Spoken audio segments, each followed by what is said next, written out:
Hey guys, welcome back to this channel. On today's video, I'm gonna show you a tutorial on how you can put a timer on Spotify.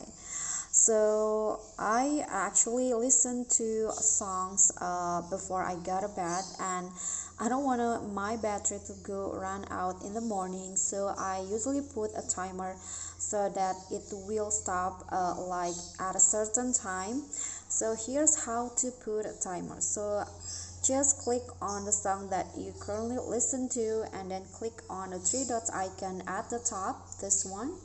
Click on that, and then after that, here just scroll down until you find the sleep timer option. So just click on that, and here you can choose to stop or to sleep the Spotify in 5 minutes, 10, 15, 30, 45 until 1 hour, or you can also stop or set the timer at the end of the track.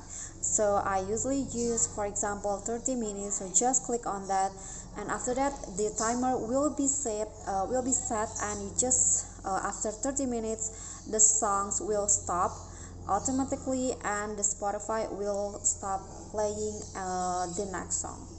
Okay, so I think that's all. I hope this will be helpful. If you have any question, feel free to drop them in a comment.